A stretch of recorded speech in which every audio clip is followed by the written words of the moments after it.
Welcome to Local Gov Strategy TV. Today I'm joined by Tom Campbell, who is the Chief Executive of Barrow Borough Council. Welcome, Tom. Hi, John. Could you tell me what are some of the key challenges that you're facing in Barrow Over the last decade or so, we've quite intensive regeneration programme. One of the big challenges we're facing at the moment is that the funding for that has come to a rather abrupt end, and it's left us with a number of projects that are not quite complete, so we're kind of a half finished product at the moment.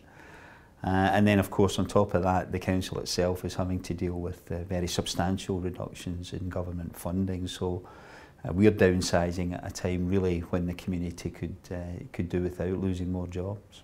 So how are you approaching those challenges? Well, we've tried to take the matter head on. The council itself feels that it's better to deal with the issue up front. So we're not one of these councils who's putting off the difficult decisions. The members have decided that it's better to set the game plan out, let everyone know exactly what's going to happen. So we've been running, one of the speakers at the conference described a burning platform approach, and we've been running that for the last 18 months, where we've said to people, look, we have to shed labour.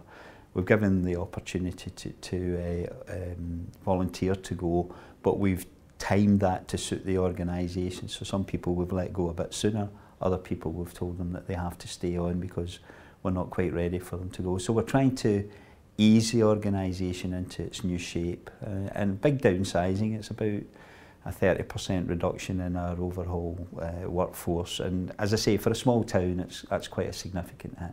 So downsizing is one way of achieving cost reductions.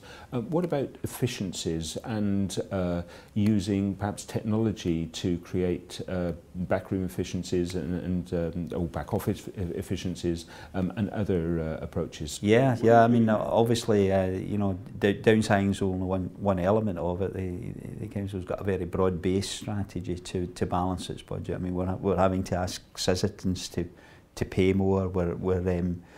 We're now focusing on services that they're prepared to pay for. In many cases, other services are being discontinued, where there's a consent from the community to do that.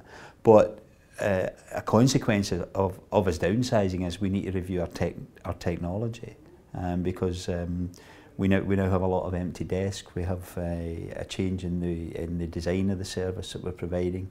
And one of the things I've been very interested in from the conference has been the new opportunities that are being opened up by technological development for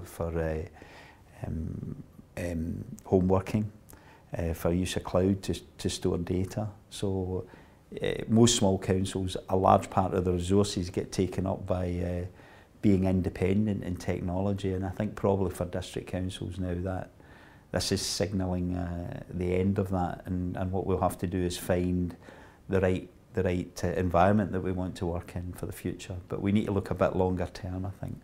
We've all been looking quite short term in the last 2 or 3 years because of the change that was coming. It was coming so rapidly. I think we now need to set our horizon beyond the next election and start thinking about what we're going to look like in 5–10 years' time.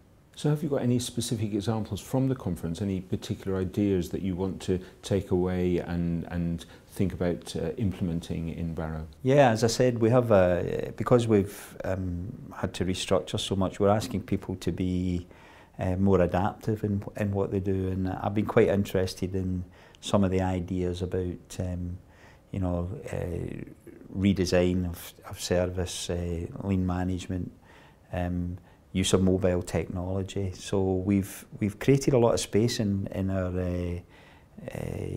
town hall, because we've always been able to operate pretty much in a single building, but now we've created a lot of space, and if we can create more space, then it'll give us the opportunity to bring another big partner in beside us. So instead of the council occupying the town hall, we maybe look for 2 or 3 organisations to occupy it. So I've been very interested in the use of mobile technology. I think some of the software developments that are happening now, which appear to be overcoming some of the barriers that we've faced in the past about moving data between different organisations, I think that's an area that we want to explore. And it really much about redesigning the core services now to suit the capacity of the organisation. And could you comment on the conference model? It's a model that brings suppliers together with senior decision makers like yourself. A number of companies have come to my attention that I wasn't aware of before, so I think I certainly leave the conference with a clear understanding of who they are and what they do. And it gives me an opportunity to have a more informed dialogue with the techies back at the Nance, really. So what we would look to do as a small council is persuade as many of the people who are here presenting to come into Barrow, have a look at what we're doing, have a look at the changes we're making, see if they can make positive suggestions about how technology can help us. And then I think they understand that persuading councils to make a procurement investment is one stage of the process. Once we make that decision, then we're into a competitive environment, and they understand that there's going to be a competitive process to select a product. The truth of the matter is that at this moment in time, public and private sector are both hard up against it. I mean, I think the overall economy is poor. People are very uncertain about what the future is, and I think the discussions that we've been having about trust, about open relationships, certainly it's a position we've adopted in the past in Barrow, and I think if the private sector and the public sector can get together on a collaborative basis, then I think we can all gain from that.